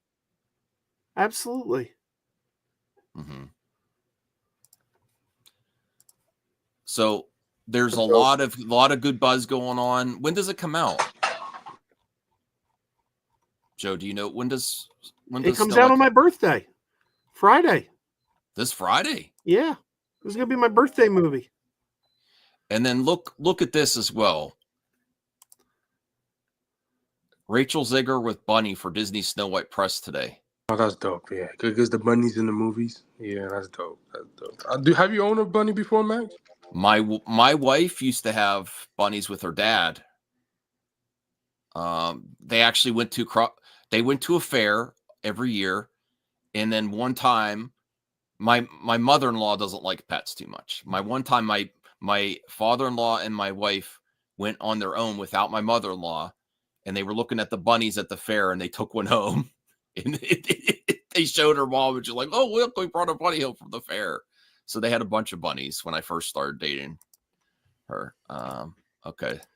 So can I show you what I found at a consignment store the other day? It's pretty cool. Sure. I found this hardcover book on Quentin Tarantino and Robert Rodriguez's Grindhouse. That's awesome. Look at this. The book goes completely behind the scenes of both, what do you call it? Death I Proof. still haven't seen it. I have to watch it. We need a brand new Alex Rodriguez movie. There's Rosario Dawson. Yep. I love Rosario Dawson. Yeah. Wasn't he the first one to phone her? Who? Rodriguez? Yeah. I don't think so. I think wasn't she even a kid? She was in the movie Kids. She starred in the movie Kids. Oh, yeah, I forgot about it. Oh, Josh Brolin. Oh, man. Yeah. I love this movie. I love this movie so much. You got to watch the full theatrical cut, though. I mean, there's these horrible, horrible Blu-ray editions that separate them into two films. No. That goes in the trash. You got to get the theatrical cut. All right, and the final part of the Snow White, I wanted to share this. After all that bad press that they're on different opinions and sides of some real-world issues that are very tragic. I'm a Rachel side. Okay, we don't need to add to that. It's at least nice to see them. Of course, they were forced to do this, stand side by side for the premiere. So Gal Gadot and Rachel Zegler stood side by side. Let's not forget, Snow White is their second film together because they were in Shazam 2 together. Oh, that's right. Well, I mean, yeah. Mm-hmm. Cal, I actually found Kids on VHS this Tape Hunters this week. I didn't buy it though, and it would be really weird to rewatch it now. I don't know. Some people have a lot of opinions on that specific movie. I like the soundtrack. Folk Implosion was on that soundtrack, I believe. But is this great to see, Joe? Gal Gadot and Rachel Zegler at the premiere? Yeah, absolutely. The way it was being presented in the trades and everything was like the PR for this is going to be not significant, and a lot thought that you might not even get this moment. I think they get along great. I don't think they have different opinions. Yeah, they have a different political opinion. That's fine. I mean, people can do that and not hate each other. I feel now some people don't feel like Rachel Zegler did any bad press at all. I disagree. It didn't hurt my feelings. It didn't affect me whether I want to see the movie or not. But I think she's really brought it home at the end. She stuck the landing on the PR with this, I think. But here's the thing. She didn't do any bad press. I'll tell you why. Because I disagree there. Everything she said that people got upset about was true. It wasn't bad press. It was bad reactions. Look at that. This is great PR here. So I'm hoping it does well. We all might be surprised. Joe's not going to be surprised, but I'm going to be surprised if it's a big hit. And then Rachel Zegler's going to be back in the conversation. There's not really much of big movies in March, like into May, June, July. My other issue besides the CG characters is that Rachel Zegler's costume doesn't look much better than these costumes. Like it should look really. Stop. Kids was great. A hard watch in college, but I agree it's very important. Okay, I can't. Maybe I'll revisit it. You know. Oh yes, Cal. I've seen Lou Barlow and Folk Implosion a few times in concert, and I want to get him. I want to get him on the show, Lou Barlow. I was in college radio when that song hit. It makes Euphoria and Skins look like Bible camp, kids. That would be the great tagline to your review, Ray. You should do a review of the movie. Kids, the movie that makes Euphoria and Skins look like Bible camp. Are people still arguing about Black Superman? Because I keep seeing in the chat people are complaining about race. No, they're saying Degrassi said it absolutely was going to be a Black Clark Kent, not Val Zod. I think that's what Degrassi was saying. I don't want to misquote you. Cyber City seems to be getting all upset about it. He's talking about race swapping. It shouldn't happen. I don't know. I mean, listen, race swapping. I don't mean if it's a character that nobody ever heard of. Go ahead and do it. I really don't give a F. I don't think it should. I as long as the race isn't important to the character, have at it. Who cares? Give us Black Batman. I'm all for it. All right. That was a different movie, sure. Why not? Yeah. We already went with that one. Yeah. Okay. Yeah, but you could. Okay. Well, wait, I didn't finish it. So, Rational Skeptic says, Max, you need to get a gaming PC. Yeah, when you buy it for me, I'll take it. I'll accept it. Thank you, Rational. Are you offering to buy me a gaming PC? Those are expensive.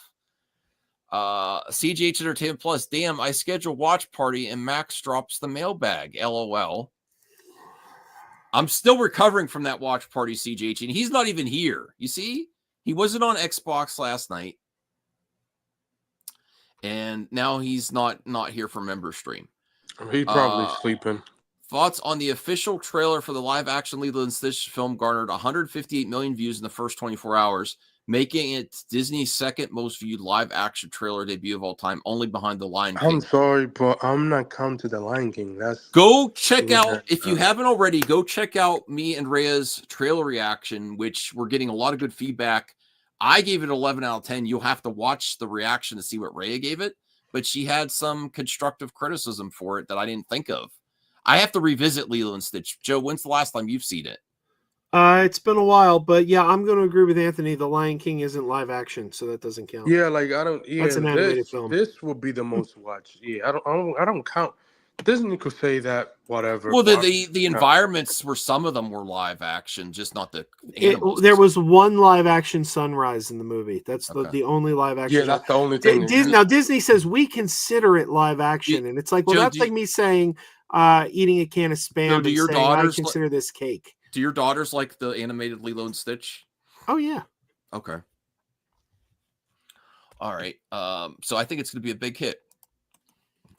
Thoughts on Jenna Ortega says Wednesday season 2 is very graphic and exciting. She goes on the credit Tim Burton saying it's inspiring to work someone like that who gets you excited about the shots that you're doing every day.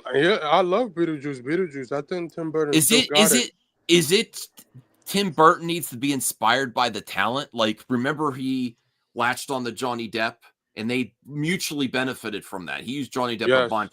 He was another actor. Yeah, Michael Keaton. Yeah, I think Tim Burton does his best work when he's inspired by new, fresh talent. So I think Jenna Ortega is that talent that's gonna inspire. Maybe there's a new renaissance of Tim Burton when he's working. Maybe he might work with Jenna Ortega too much. I don't know. It also depends on who he's got doing his writing for him. Because I know for a while there he was, and he got a story credit on Beetlejuice, but he didn't do the final script. That guy, Wesley, I can't think of his name now. Wesley Graham Smith, terrible writer, and like he wrote Dark Shadows, and like some of the Burton was attached to him for a while there, and the guy's not a good writer, and the movies weren't good. But like back when like he had guys like Sam Hamm and Daniel Waters writing scripts, keep turning out good stuff. So I think it really, Whoa, are you kidding me? Degrassi? Wow, she's out of his league. Not really. I wouldn't say. No, it's all because he's with Monica Bellucci. No, Happier I than don't ever. know about What that. happened I to don't what know. happened to the wasn't he married Helena to the Bonham Carter. Yeah, wasn't he married But to you know, everyone wants to get on James Gunn. Tim Burton has always been one of those guys who sticks whoever he's dating in his movies. Remember when he was dating Lisa Marie? Lisa Marie was in every one of his movies. Then it was Helena Bonham Carter. And now it's Monica Bellucci. after Beetlejuice. Wow. Happier than ever. She is stunning. Okay. I did not know. I thought he was still with Helena Bonham Carter. I like her too, Helen, but you know. All right. Moving on. Wait, Degrassi, we were just talking about this last night. Degrassi says Burton pulled out his long lost script for Dinosaurs Attack, the sequel to Mars Attacks. Really? Yeah. Burton always has that big D energy. Okay. Lucy is a baddie. Yes. She is indeed. Yeah. Okay, so thoughts on Dwayne Johnson confirms he will star. This is very surprising that Martin Scorsese is having Dwayne Johnson in a project. I mean, he really needs to. His last 5 movies been dog shit. Oh, come on. He will star as the lead in Martin Scorsese's upcoming Hawaiian crime thriller. Grateful for what's been most creatively inspiring time of my career, working closely with friends and, of course, the maestro, Martin Scorsese. That should be the title of the film, Hawaiian Crime Thriller. Martin Scorsese's. Well, it doesn't have a Hawaiian title. crime It's just like the Hawaiian. I never thought that we would hear that Martin Scorsese hired Dwayne Johnson. Well, that's a good thing because he's in the A24 movie playing. No, that's maybe no. I want to see that. Maybe, and he that's what he needs, bro. That's what he needs. He doesn't need to make. Maybe we're wrong. Movies. Maybe we're wrong, Anthony, about Dave Bautista, the best former wrestler turned actor. Maybe it is. Maybe it is the Rock. In this new project, Anthony, come on, examine it. What's the project called? I've seen images. It looks amazing. I forgot what it's called, but he's only doing these 2 good movies from 2 good directors. He hasn't done that shit. His last 5 movies been dog shit. Dave Bautista. Thanks for clearing the clip out. Thank you. Oh, thank you, bro. I thought you were sleeping, but you know. But clearly, Dave Bautista has the better career than him, and now we are. I don't know. I think Dwayne might be taking over the crown of the best. He's the better actor. We'll see. My favorite Rock project was the Rock show. I love that show. I mean, okay, that was a good show, but yeah. But like we'll see in these 2 movies, he's very good at acting compared to Dave Bautista. We'll see. We'll see. If he's very good, then I might give him the crown. But if it's not, then no, Dave Bautista's still it. I'm with Raya. After Peacemaker, Suicide Squad, and Argyle, I'm giving it to Cena. I don't know about that, but sure. Thoughts on Neil Blomkamp? This is the last question. I'm going to wrap it up. Thoughts on Neil Blomkamp, District 9, Gran Turismo is set to write and direct new Starship Troopers movies for Sony. It will be a faithful adaptation of Robert A. Heinlein's 1959 novel. I read the book. I'm conflicted. Where is my copy? Oh, I was cleaning up, so I don't have it by. I love the 90s Starship Troopers movie. Why are you thumbsing it down? Neil Blomkamp. Oh, no. I thumbs you down for that joke. He hasn't made a good movie since 2008. No, that's baloney. Yeah, it's true. I give you a thumbs down. I want to hit him with a Chappie stick. Chappie was not bad. Yeah, it was. No, it wasn't great. It was good. It was good. There's no Johnny Five. CJH, I'm still recovering from that Blair Witch watch party. But we're going to end it since you got here, CJH. Thanks for being a member. Thank you, everyone, for watching this member stream. Thank you, Anthony and Joe. I will be back next Sunday. Get your questions in topics when I launch the next mailbag, because I want to give a new member of the month for March. And next Sunday, member stream is back. Hopefully more members can join at that time. Maybe I'll be the member of the month. Who knows? It all depends on if Voltaire gives me a membership. It is 99 cents, Joe. Yeah, you don't have to be. Yeah, well, it's 99 cents on my channel too, and I haven't seen you become a member, so just saying. We'll see. All right. So yeah, look at Joe. Put your channel out then. Yeah, I didn't. Go Joe. Go check Crazy out Joe's concession stand. Everybody have a good Monday, even though Monday's the worst day ever. Have a good day at work. Mm-hmm. Anthony Cheeseman, would you please stop with these memes of JD Vance? I don't like JD Vance either. I'm just so sick of seeing these weird memes of him. I don't get it. I wouldn't have even known that was him. I wouldn't have known. Besmirching Ahsoka with JD Vance's face on it. How horrible. Mm-hmm. All right. Have a good night, everyone. We'll see you next time. Good night and good luck. You didn't say it, Anthony. Good night and good luck, everyone. How's it good?